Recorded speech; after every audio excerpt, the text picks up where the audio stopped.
Welcome back to the Film Feeder podcast. I'm your film chef extraordinaire, Jack Martin, whetting your appetite for all the latest films out there.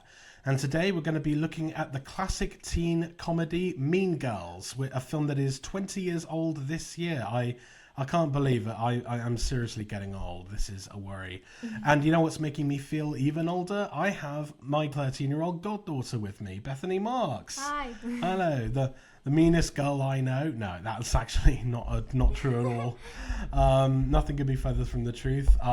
So Beth, it's great to have you on the show. How are you feeling making your podcast debut? Very excited. Yeah. Oh, this has been a real goal of mine to get some of my close ones on the show. So I'm really thrilled that you've been able to join me, that your parents agreed to this. And but don't worry, we're going to keep it very appropriate for your demographic, so we're not going to get into any like massive stuff. So, but we are going to be talking about a film that both of us are very aware of and both of us know quite well. I certainly know it. I've known it for 20 years now. Yeah. So yeah, Mean Girls. Where do we even start with this? I mean, it is a classic in every regard. Like 20 years on, people are still quoting it. They're still like using like memes of it. They're doing like GIFs of it. It is still everywhere. And today we're going to be talking about, just why the film has lasted so long, why it continues to be such a timeless film. And I thought, obviously how it reflects today's teen culture. Obviously it's very different to how it was 20 years ago. And that's part of the reason why you're here as well. So you can give a Gen Alpha, Gen Z perspective on how all that works, because Lord knows I'm completely out of touch. So I thought it'd be good to kind of get your views on it as well. Yeah. So I think let's start off with you. So how did you come about to be introduced to this film, Mean Girls? Mean Girls. I think you showed me, actually. I did, yeah. You did. You yeah, I loved it. I watched it. I think I got it for your birthday, right? Yeah, about a week after that, I just watched it every single day. It was such a good film. Yeah. At the beginning, like it still is now, but like at the beginning it was amazing. There's nothing quite like watching it for the first time, is there? Just kind of like getting all the lines in your head and just like experiencing the waves of comedy that it brings. I mean, this is honestly a really great film. I loved it back in 2004, and even now it still really holds up. I watched it last night in preparation for this, and my God, the stuff that it has to say about just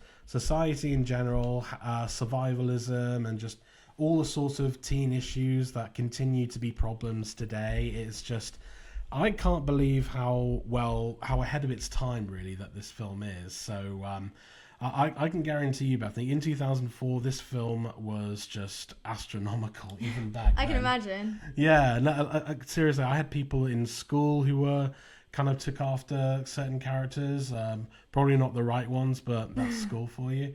But I think it's safe to say we both loved it, and so we so that's I'm sure that you all love it as well, or maybe you don't like it, maybe you actually hate it. Who knows? That's as shocking as that may be. I doubt many people hate it, but yeah. Well, you never know. Not everything is everyone's favorite film. So I mean, hey, if you do have an opinion on it, feel free to leave it in the comments. Maybe we'll engage in a little friendly arguments or whatnot.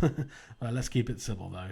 But so yeah, obviously as you can tell, we both really like this film, and let's get into what the film is. I mean, I'm sure most people listening to this or watching this already know what the film is about, but for those who don't know, so it's about you've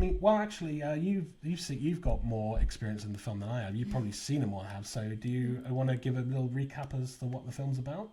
So there's this girl called Katie. Who's Lindsay Lohan. Yeah, she comes from Africa into a high school, and it's basically her introducing herself to all of the characters and basically surviving high school.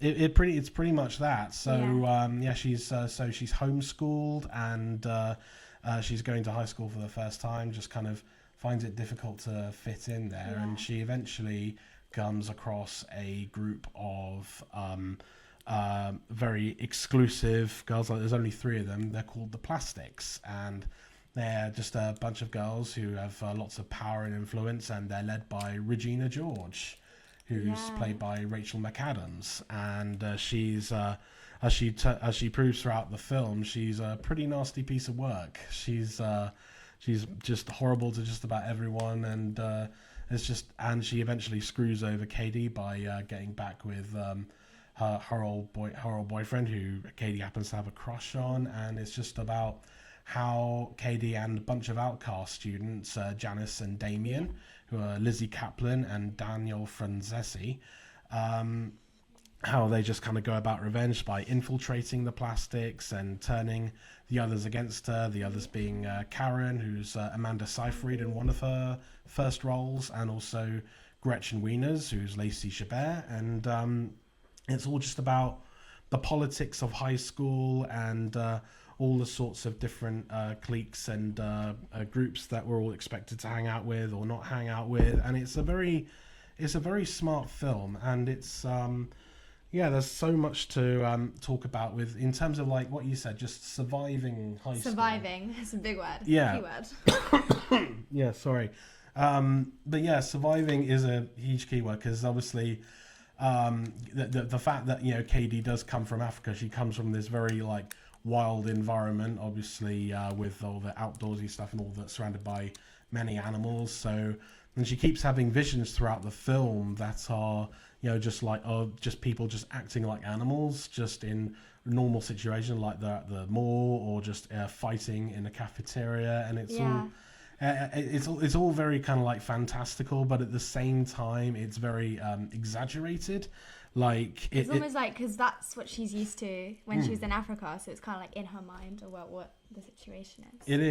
It is definitely, and it's just how she kind of correlates all the stuff in the animal world to what she calls girl world. Yeah. There's just like you know, for example, like in the animal world everyone's civilized, but in girl world on Halloween, like girls can dress a certain way and no one can judge them for it. You know, it's just surviving all of that. And there's, I mean, as we're both teenagers, or at least I've been a teenager once. You're still going through it, and I have to say, like, surviving school is going to be a big thing for all of us. I mean, we're all get to that stage where we're, you know, still figuring out what kind of people we belong to, or if we're just like a nomad, just wandering about aimlessly, not having many friends, which sounds really sad in retrospect, but I think that there's something nice about that. But I think there's also a lot to say about how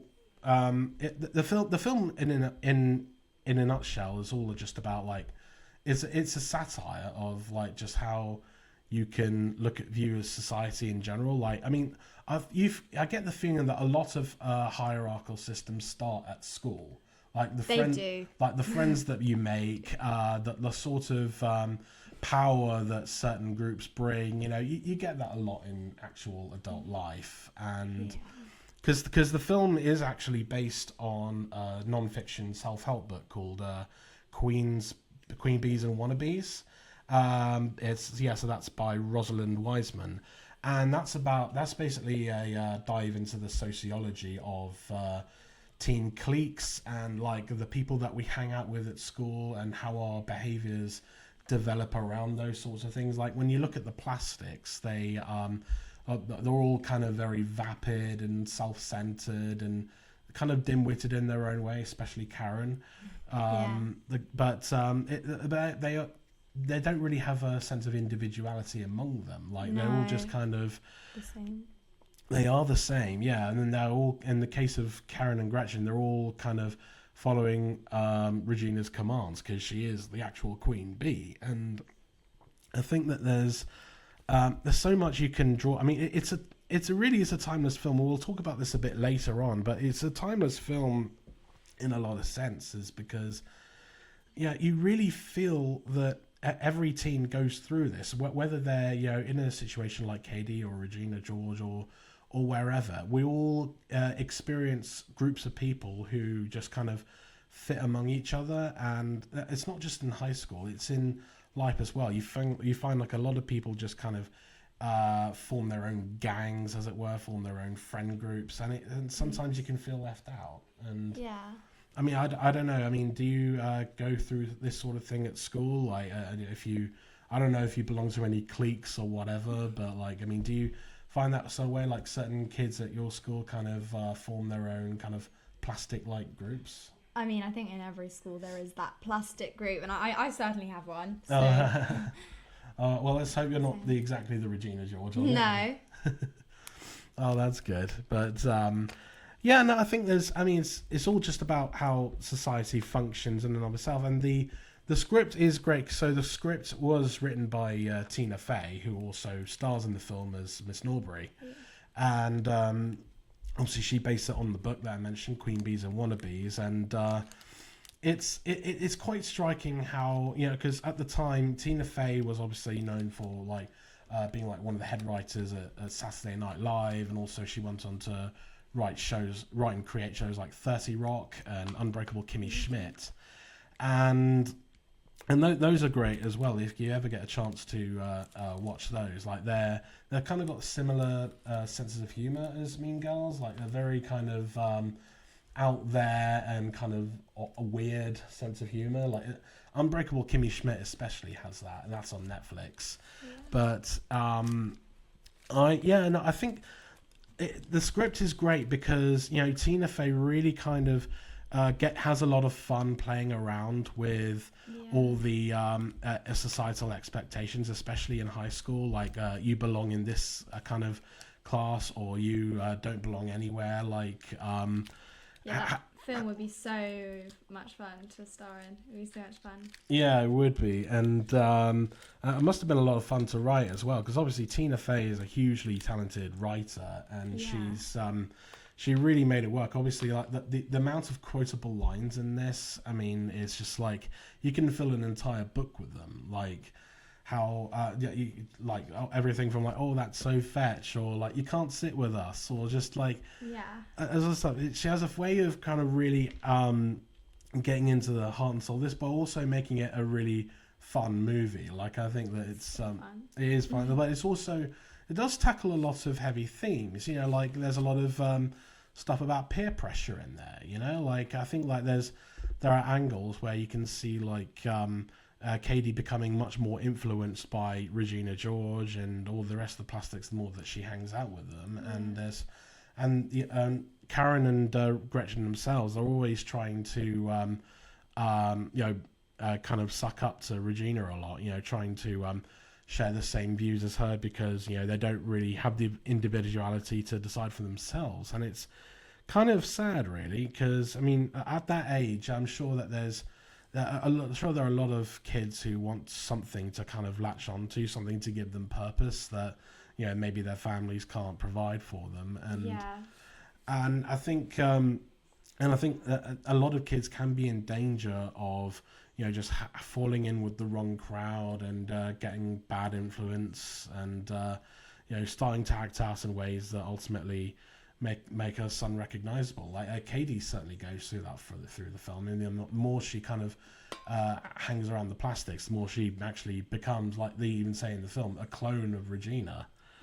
So and I think also, like I know it's still a massive topic today, but also like the fact that there is a lot of bullying in the film. Like nothing like, it's not like not exactly like physical bullying, like the kind of like the Nelson Muntz kind of bullying, but like the really kind of stinging, underlying passive aggressive stuff. That's the kind of approach that Regina George often goes for. I mean, like one of the first horrible acts she does, she sees a girl hanging out with a guy, and it's like Gretchen's ex or something, and so Regina like calls her mum to say like, hi, this is so and so from Planned Parenthood, and it's just like, need to give your daughter back. It's just like, that just ruins the date already, and it's just like, what a horrible thing to do. I mean, that's just like, I mean, Regina George is one of those characters that she just kind of knows she's awful, but she just kind of owns it in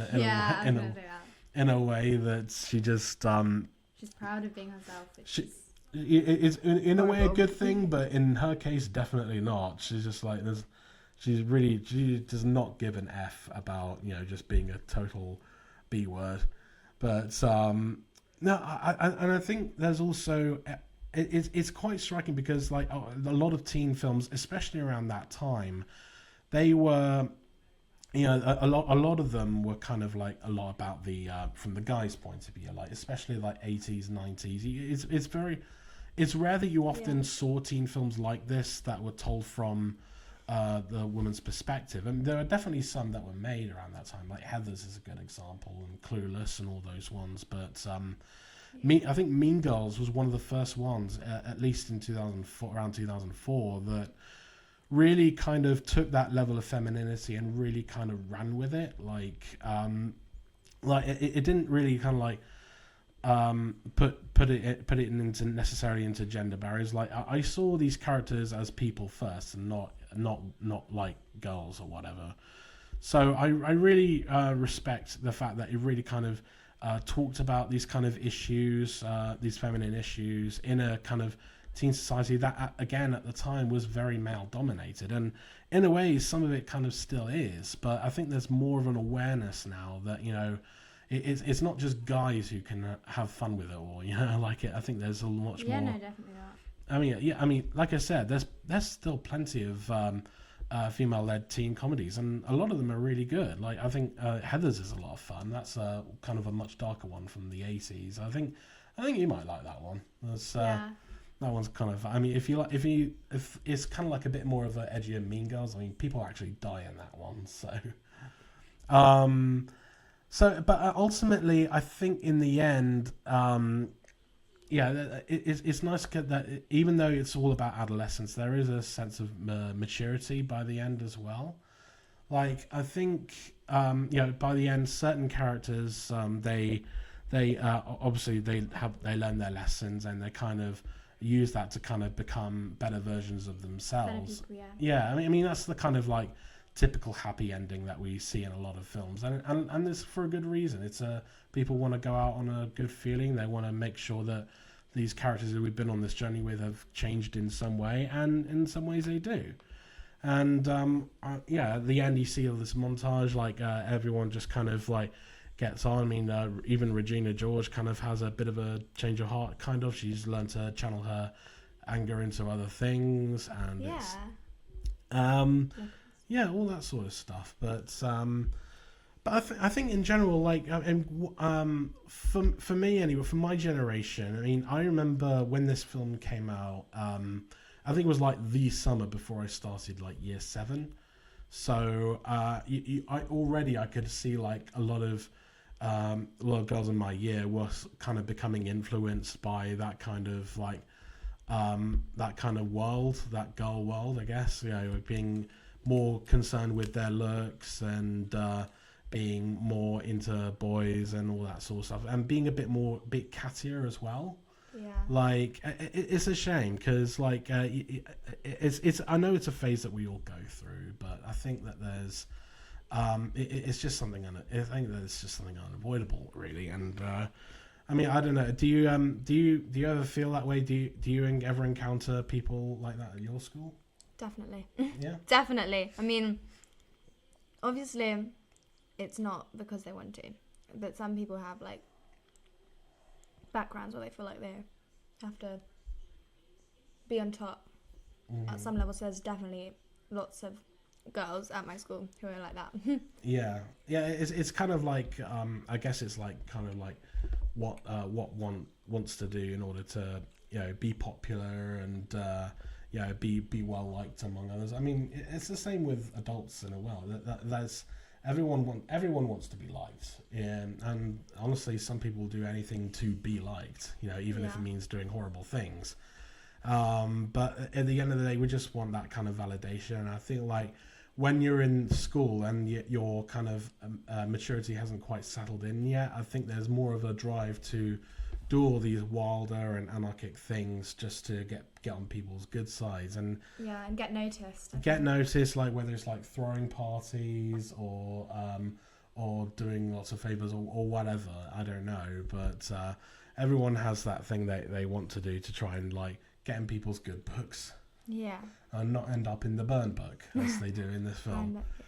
Here's a question for you. If you had your own burn book, who would you put in it? I should probably point out the burn book, for those who haven't seen it, it's this little scrapbook that they have, that the plastics have, where they just like insert pictures of people from their school, and they just write what they think of them. What they think of them, and it's a lot of it's really screwed up. Like one person, like this person made out with a hot dog, or this person might be a homophobic slur, and yeah, I mean, so what kind of I don't know. If I had to pick, I would probably put. Oh, that's a good question. I asked myself this question and I don't know the answer. This is hard. I mean, who would you put in yours? A few of the people I know. Okay, you don't have to go into specifics, Yeah, but no, of course not. But and what about a famous person? Like, if you could put a famous person in the burn book.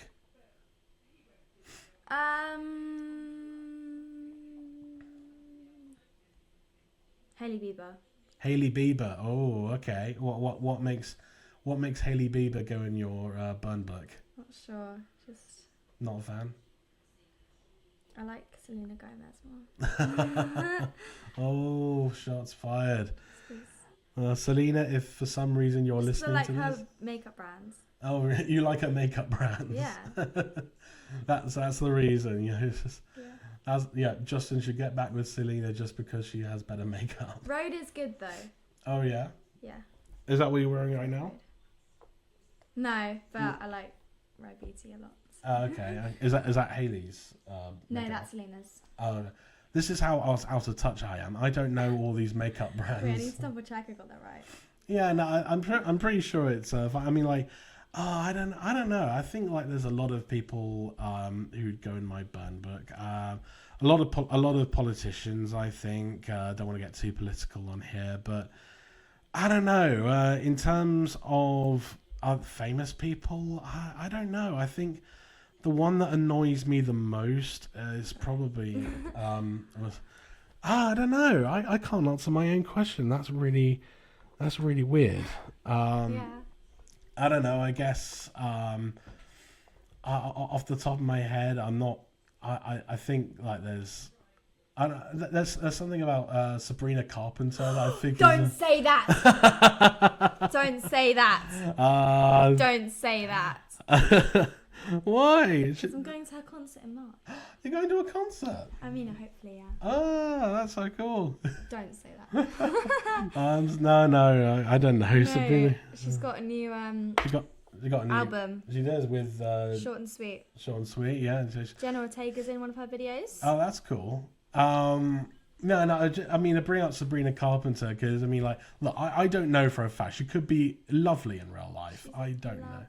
I'm just saying, I mean, if they ever did somehow do another version of Mean Girls, I mean, I feel like she would be a pretty damn good Regina George. I think she would, yeah. Yeah, But she gives Regina George vibes and a lot of stuff, and not necessarily that she is Regina George. I'm sure she's the loveliest person in the world.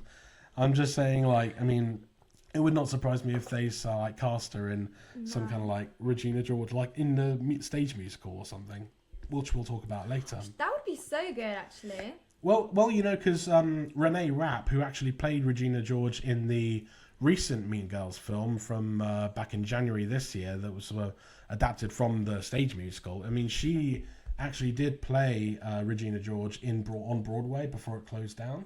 Really? Yeah, so she kind of already knows that part anyway, and she did well in that film. And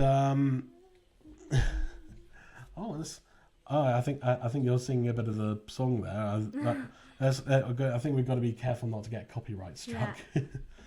But yeah, so I think like there's a lot. Obviously, that little tangent aside, I think I think I did good in pissing you off with my Sabrina Carpenter comment. So No, Sabrina Carpenter is amazing. so good to know. Sabrina Carpenter is off limits on this On podcast. top. She's on top. She's off limits in like Undyed Book apparently. But coming back to Mean Girls, like I think we can also get into a lot of the people that made the film. Like we mentioned Tina Fey, who wrote the script, and she also wrote the new film as well, and she also wrote the book for the stage musical. The film was also directed by Mark Waters, who previously directed Lindsay Lohan in Freaky Friday, which had her and Jamie Lee Curtis. Did you ever see that one? Freaky Friday, no, but I want to watch. Oh yeah, that was good. That one's a good. That one's actually a remake of an older Disney film. I can't remember. I want to say young Jodie Foster was in it, like she was in the Lindsay Lohan part, but I could be completely wrong. But anyway, that's a fun film. Yeah, Jamie Lee Curtis is really funny in it, and obviously, I mean, speaking of Lindsay Lohan, I think Lindsay Lohan, I think over the years, in retrospect, she got a really bad rap. Like, because do you know much about what she's been through? And Yeah, she's been through a lot. She's been through a She's lot. had a really hard time, I think, just being a child actor. Yeah, child actor, like, and then for a while she was like a complete pariah, but in the tabloids, like the press would just not leave her alone, would just find any excuse to like drag her down. She'd be like front page news for doing something like partying too hard or whatever, like reports of like unprofessional behavior on set. And I feel that I mean, look, I will never know what exactly she went through, and but I can imagine, you know, it was difficult, you know, being in that situation where you are, you know, kind of a big name at the time, and at such a young age as well. Like, yeah, when she did The Parent Trap. Yeah, she did The Parent Trap. I think it was like a big breakout film, and then as she got older, you know, she did a lot more stuff. Like she did that. Was that Life Size film? I don't think I watched that. I think it was Brandy Norwood. I think that's a Disney one. Yeah, she did a lot of Disney stuff. Like Freaky Friday was Disney, and Confessions of a Teenage Drama Queen as well. But then, you know, when she started transitioning into more adult roles, and I think Mean Girls was the starting, with the first real kind of proper teen film for her. I mean, like she played a teen in Freaky Friday, but like, I mean, in that film she was mainly playing an adult in a teen's body. But like Mean Girls, she was like the first. This was her first like proper kind of a grown-up role.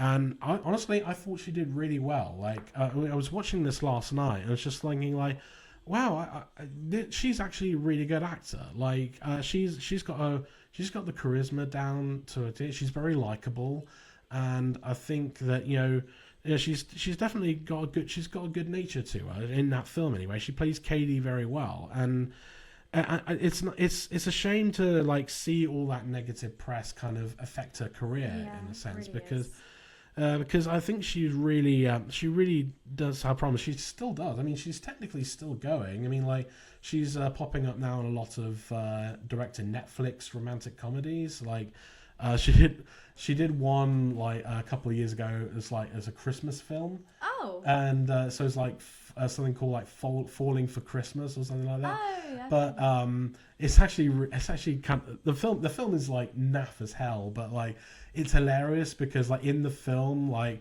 she plays like this like spoiled heiress and just kind of like this Paris Hilton type, and she's in like the Alps like skiing and stuff, and the film kicks off when actual Father Christmas, Santa Claus, like you don't know it's Father Christmas at that point, but it's him, it's Father Christmas, like with a magic twinkle in his nose, like he causes an avalanche to happen, which causes the Lindsay Lohan character to get amnesia, and that's what kicks off the plot.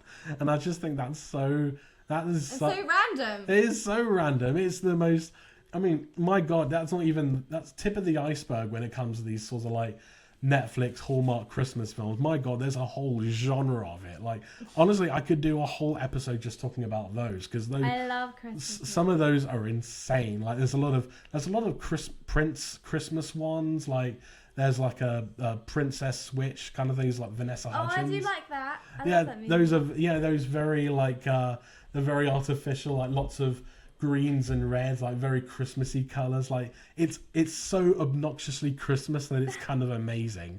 Yeah. And there's a whole subgenre of it. And Lindsay Lohan did one of those, and that was kind of like, kind of like a big comeback film, and like it just kind of got this new thing going on with Netflix now. And that's hopefully she can come back from it, because I think she does She's have. so good at it. She is really good, and Talented, which is why the press is all over her, because they want more. yeah, and that's the nature of it. Unfortunately, you know, when you're young and pretty and talented, you know, people will just do whatever they can to tear you down, and I think that's a real shame. And they don't. Lindsay Lohan didn't deserve it. Britney Spears didn't deserve it. You know, even the young stars of today, like I know, like Taylor Swift is not like young, but like she's all over the place, and like people like, again, Sabrina Carpenter, Jenna Ortega. Yeah, it's. I think I don't know. There's this weird obsession with making young people fail, and I will never understand why. It is horrible, and I don't know why that is. I think, I mean, why there is some sort of I guess they get some sort of thrill from it. I don't know.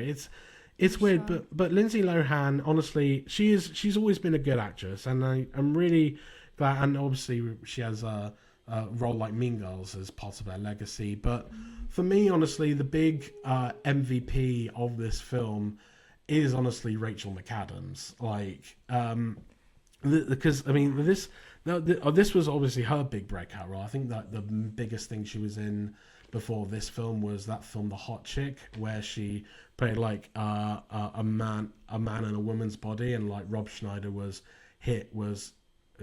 played him in her and his body or stuff like that. It was a bad film, but like that was like her big role before Mean Girls, and then she comes along with a performance like this. I think. Oh, is that her? Yeah, Rachel McAdams. I watched that movie. Rachel McAdams. Yeah, The Hot Chick. Yeah. Wait, you've seen The Hot Chick? I think so. Oh my God. It's Rob Schneider, so that's all you need to know about that. But Maybe I haven't. I don't know. It's a bit. It's Happy Madison, so like I don't know. It wouldn't surprise me. Sure. But she absolutely kills Regina George. Like, just the moment you meet her, she's just like she has this really kind of like sinister smiling face. Like when she's saying the most heinous things, she's got that like pretty chubby smile. Oh yeah, you think you're really pretty, yeah, and she plays that so well. And it's a role like this could have been so easy to play just completely over the top and cartoonish, and to an extent she does here as well. But she does like have that kind of I don't know, naivete. No, naivete is not the right word. I don't know what she has. She has this kind of vulnerability to her, which she's a very talented. I mean, obviously Rachel McAdams has gone on to do a lot of things, and she's done stuff across all genres. She even got an Oscar nomination for Spotlight, and most recently she was in Are You There, God? It's Me, Margaret, which I don't know if you ever saw that, but that's actually a really good film. Definitely worth checking that out, and for those who are listening as well. But that was her big role, and I feel Rachel McAdams is definitely the big star of that film for me. Like every scene she's in, she just kind of blows it away. She's just great. Yeah, she's great. And obviously, like, there's a lot of like scene stealing roles. I mean, this was Amanda Seyfried's one of her first roles as well, and it's crazy. It's weird. Like, it wasn't until like much later on in her career, like when she started playing more serious roles, that I started seeing her as not just Karen, you know, like saying all She's in Mamma Mia. She was in Mamma Mia. That was the thing. I think that was the first thing I saw her in after Mean Girls, was just during that, and obviously such a good singer. She's a good singer. She is a good actor. Like I've seen her Yeah. in a lot of other stuff, and she even got an Oscar nomination a few years ago for Mank.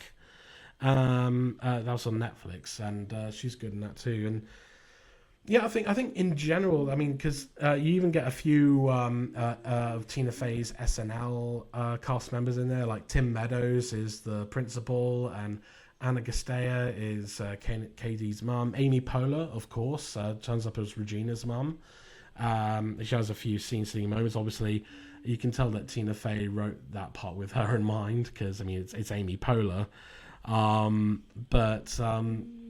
Yeah, and also I think that goes into how the film was also produced by Lorne Michaels, who, for those who don't know, he is the guy who created Saturday Night Live. It's about to go into its 50th year, can you believe? Like started in like 1975 and it's just been going ever since. And he's produced a lot of films as well. He produced the Wayne's World films, MacGruber, Coneheads, a lot of the SNL adaptations. Mean Girls isn't SNL, but obviously it's Tina Fey, so it's there's a lot of stuff there. But do you know much about SNL? Like No, I don't. no, SNL's been going on for years. They do a lot of they do a lot of comedy stuff. That's all their stuff's online. You can check it out. But I mean, all that things that there's a lot of good stuff about the film. But I think we should also address how there are some things about it that didn't necessarily age well, like at all. Like I don't know if you noticed this when you watched it, but like last night when I saw it, it's just like, wow, there's a lot of unironic uses of the R word, you know? Like, I don't want to say it here, but I think you all know which one I mean. And it's like, oh, this person is so R-worded. And you know, back then it was kind of, well, it's not okay, but it's more acceptable than it is now. And, you know, just kind of hearing it in that sense is just kind of like, oh wow, I can't believe that this was a thing. Just to be clear, you know what I refer to by the R word. Yeah, and as someone with autism, you know, I mean that word kind of carries a bit of stinging power as well, because you know I've been called that a few times myself, and it's it sucks. But it's just people at the end of the day who just ignorant and don't really understand or care enough to understand about it. There's also I don't know about you. I found the way that the film handles some of its supposed gay characters, like I mean, obviously you have Damien, who's very openly gay and very flamboyant and all that stuff. He's a riot in the film. Like Daniel Franzese, he gets some of the biggest laughs from me. Like, oh, you go Glen Coco, all that stuff. But when it comes to Janice, because that's the character that Lizzie Kaplan plays, because it's never entirely stated clearly in the film that, you know, Janice is meant to be gay, but it is clear, it is implied a lot throughout, and then at the end, you know, she ends up with a guy. You know, she ends up romantically involved with another boy at the school, one of the mathletes, and just something like. And I think, okay, this kind of reeks of like, this comes from a time when when filmmakers like this couldn't exactly commit to characters like that being gay. Yeah. Like, they had Damien, but he's more there as like a kind of like comedic foil. Yeah, there's more there for comic relief than anything. But to have an actual main character like that be gay, it was just kind of. I think unfortunately it was such a big no-no at the time, which is a shame. And also, you know, there are some moments of casual racism as well, like at the beginning when she says like, "Oh, we have a new student from Africa," and like Tina Fey immediately acknowledges the only black girl in the class. It's just like, "No, I'm from Michigan." And it's just like, "Oh, okay, yeah, that." Try that shit in like 2024. No, I swear to God.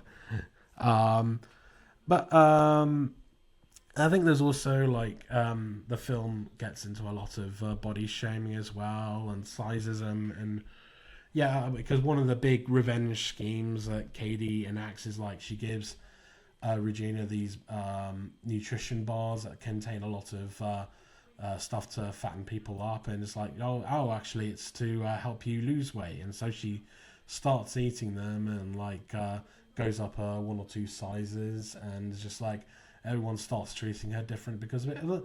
The truth is, when she does gain weight in that film, she doesn't look that bad. Like, I don't know if you ever noticed. No, she doesn't look bad at all. Like, she actually looks perfect. Yeah, even when she's quote unquote FAT, like she still looks like a 9 out of 10, like, or even 11 out of 10, I should say. So, and it's, I don't know. I feel like one of the interesting things about Renee Rapp in the new version is like she's not built the same as like Rachel McAdams. I think she's got a bit of a curvier build to her, and so in that film, I think I remember this being a slight problem I had with the new one as well. Like when they mentioned the whole like, the things make you gain weight and stuff. Again, she does not look that bad. No. No, I mean, like someone like me, like, okay, I'm big, all right. I'm not gonna deny it. Like, I'm a big guy, and I've dealt with a lot of crap like that in the past. But I think like everyone kind of like making fun of you for your size. I mean, in 2024, it's especially not great, but in 2004, unfortunately, it was a lot more. It was a lot more accepted, and hopefully that's those attitudes are kind of changing. Wouldn't you say? Yeah, definitely changed completely, which is really good. Yeah. I don't know. I mean, is there anything I'm missing, or is there anything else that you feel hasn't necessarily aged well, or do you just think it's all right as it is? I mean, I wouldn't say that there's anything else other than you said that I'm completely shocked by. So I think it's everything. That's fine. I guess we can now talk about just the fact that this film has over the last 20 years left such a legacy to it. Like, I mean, just we mentioned like it has quotable lines to spare. Like, I mean, again, you could fill just a book with them. Like, I mean, people still quote them all the time. Even like politicians are like, cause say, like, I think in 2013, like then President Obama, so like had a posted a picture of his dog. It's just like, stop trying to make fetch happen, and it's just like, oh, I miss you, Barack. But that's the kind of, it really did become a pop culture phenomenon, and obviously it really resonated with so many people. It made a good amount of money at the box office. I can't remember how much it was made for, but I think it definitely made its budget back and then some, at least worldwide anyway. I mean, there are so many. It's spawned a lot of potential spin-offs. Like there was going to be a Mean Mums spin-off at one point, but I think that got cancelled. I think maybe it got redeveloped into that Bad Moms film. I don't know, but it wouldn't surprise me if there was also like a direct-to-video sequel, Mean Girls 2. But yeah, I think the only cast member that was like Tim Meadows, who was the principal. I think it was in it. Other than that, I think it's like a completely different set of characters. Kind of like how the American Pie movies once were. Like they had all those direct-to-video movies, and they just kind of, all still had Eugene Levy as Jim's dad. But yeah, I never saw the direct-to-video sequel. If you have, do let me know what you think. Who knows? It might even top the original. Who knows? Probably not. But yeah, I think that it's been referenced a lot, in movies and TV shows and music videos as well. Like if you watch Ariana Grande's music video for "Thank You Next," like there's a lot of it calls back to a lot of teen flicks. Like Mean Girls is principal among them. Like I think one of the Kardashians is like Regina's mum in that. Like I can't remember exactly, but there's a lot of. I think like Ariana does like the Jingle Bell Rock dance. Oh yeah, she did. In that music video. Do you know at one point it actually inspired a clothing line at Primark? I'm not even kidding. Like apparently, a few years ago, I think there was like I think Primark brought out like a set of clothes inspired by Mean Girls, and like there was even like a proposed video game of the Oh film. wow. Yeah, it was like they made it for like the Nintendo DS, and they actually got quite a way into it, but then for whatever reason they scrapped the game, and it only saw the light of day because like a YouTuber, can't remember their name, but they got a hold of the near completed game and they did like a playthrough on their channel. And apparently that's I don't know what would a Mean Girls video game even look I'm like. not sure. It's quite a random. Like press X to call this woman a bitch or whatever. I don't know how that's supposed to work. Like, is it like Street Fighter but with verbal abuse? I don't know. But and then of course I think we've got to talk about the stage musical. Right now, I feel that you're in a better position to talk Yeah. about that than I am because you've actually seen the stage Yes, musical. I have. Now, you saw that fairly recently, didn't you? I did see that recently. Yeah. Super good. Yeah. You want so what's that? What's it like? So is it just? I mean, obviously it's the film version from this year. That was pretty much the musical, just the film version of the musical. Would you say it's pretty much that, or? It is almost exactly that. Oh. I think that's a new song or something. I think there's a new song. I think the song at the beginning of the film where she's in Africa and her mum, who's Jenna Fisher. Yeah. I think that's a new song. That's a new song. Everything else, I believe, is from the show directly. But yeah. I mean, so what is it like on stage? Like, I mean, does it differ from? How does it differ from the film? Would you say? I mean, it's almost exactly the same, but it's so good that they can pull that off because obviously the show has already been almost exactly repeated once, and to do that again, that's just amazing. I think. Yeah, no, I think. I mean, I imagine it's a good time. I would like to see the musical. Honestly, I mean, like the thing is, like the West End is so expensive nowadays. Like, I mean, you have to get lucky to get like a good seat for an affordable price. Like, because you can get like right up in the balcony, but they're like so high up, and I have a fear of heights, and like I can't do that. Like, no kidding. I went up there like a few years ago for something, and I just had to leave because I couldn't bear to look down at that low, that high for any amount of time. It was just awful. No, in the musical on stage, the actors' voices are incredible. I think Charlie Byrne and Georgina Castle's voices, Regina and Casey and Regina. Yeah. It's just incredible, and I was astonished on how good they were. So it was really fun. I think we should also slightly mention Georgina Castle. We, a close associate of ours, knows them, and you got to say hi to her afterwards. Yeah, she's really nice. Yeah, so that's good. So Georgina Castle, this shout outs for you. But yeah, and now obviously, so that opened recently in the West End, and it closed in Broadway just when the pandemic was starting to shut everything down. So I don't think it's played on Broadway ever since. But it's recently debuted to pretty glowing reviews in London, and that's still going for the foreseeable future. Actually.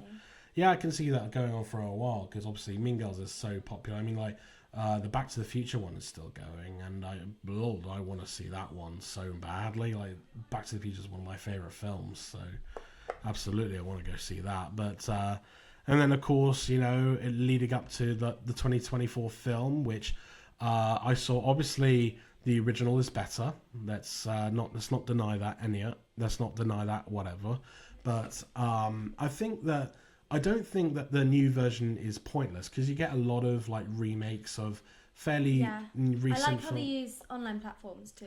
They really do, yeah. Like they it's so much better because you can relate to it in this generation. I agree.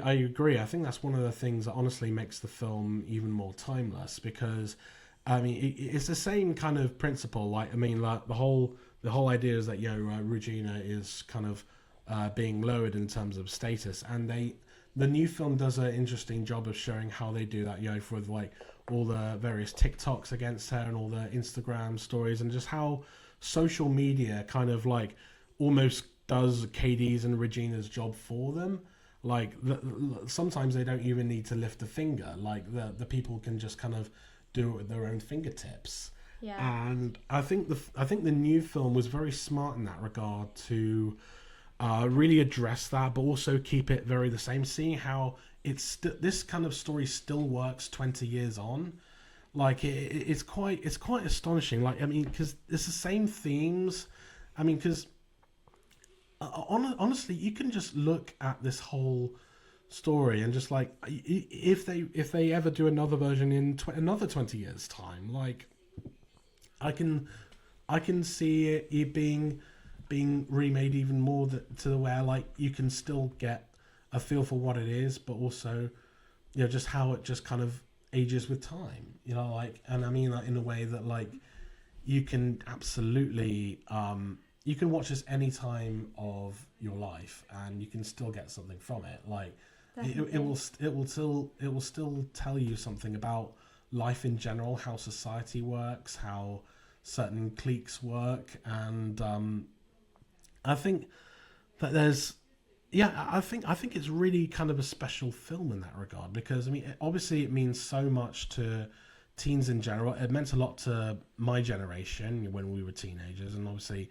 still means a lot to the current teenagers now with you and your friends and everyone. But I think it's astonishing that the films like this can really kind of bring us together from all sorts of life, and just like, oh, we can all point to the screen and say, oh look, Regina George is kind of like this person I know in my life, or maybe I'm a bit of a Katie, or sometimes a bit of a Karen Smith, like I think that the film really kind of captures that kind of mentality that whatever age we're in, it's just going to be a part of all our lives. Like I know I went through that teenage phase. Like I actually struggled quite a bit early on in school. Like I kept getting into detention a lot. I one thing I will miss on here, like one time I actually threw a rounder's bat at one of my PE teachers. Like that is. Oh my god. Yeah, and he didn't hurt anyone, but I got sent home immediately. But that was just like I really did act up a lot as a child. I had a lot of anger issues and a lot of I couldn't control my feelings as well as I can now. But I don't know.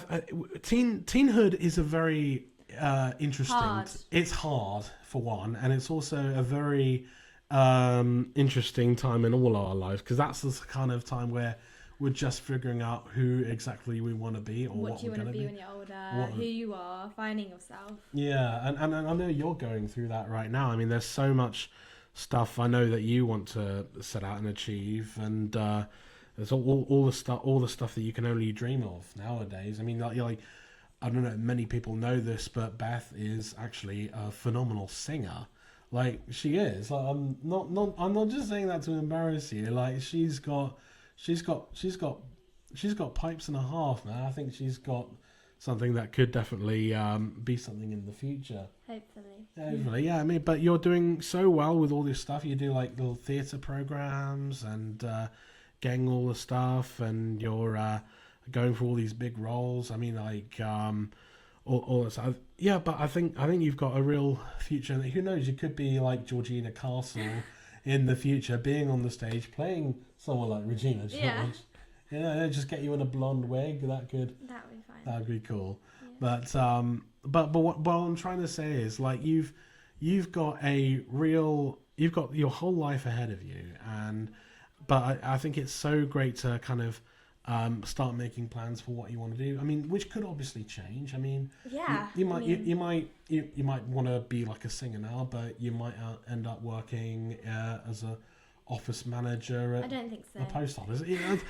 Probably not either. But But the point is, you never know what life's going to throw at you. But and I think films like Mean Girls really kind of prepare you for the fact that adult life is very much like an extension of your teenhood. Like it's going to be messy. It's going to be full with people that you don't get on with, but you all just got to learn to get along with each other, survive life and all its hardships, and just kind of try not to be so damn plastic about it. Yeah. Like, and now that's a legacy. I think is to use the oft unquoted film "So Fetch." So fetch. It is so fetch, and Final thought. yeah, we should do final thoughts. So, what do you want to leave listeners with regards to Mean Girls? If you haven't watched it, watch it because it will change your life. I agree with that. I think it's a great movie, even if you're not into teen films in general. Like, I get it, because a lot of them can be very like peppy and very kind of safe. Like a lot of the, I know it's not exactly a teen film, but like the High School Musical films and like those are that. I mean, like, if you're not after like something that's really kind of safe and stuff, then yeah, definitely check it out. I think that Mean Girls, I mean, both versions I believe are on Paramount Plus at the moment, the original and the 2024 film. You can even do a double bill back to back, so see how they compare. And I think that's about it. I think that's all we have to say about Mean Girls. I'm not going to ask you where people can find you, because obviously I want to respect your privacy, and I don't think you have a lot of social media. No. That's I mean, probably for the best, obviously, because you are young, and I don't want you to be exposed to like a bunch of weird people online. So for now, this is the only place that you can find Beth is right here in this video. Yeah. But thank you for. I know I've talked a lot during this. I know I've kind of been speaking for the both of us, but I just want to say thank you very much for being here, and I love chatting with you. I like hearing your insides. I like pissing you off by talking shit about Sabrina Carpenter. So. No. But again, Sabrina Carpenter, if you're somehow listening, I don't think you're like Regina George at all. I think you seem like a very nice person. Yeah. I hope so, but it's just to piss off the youngins.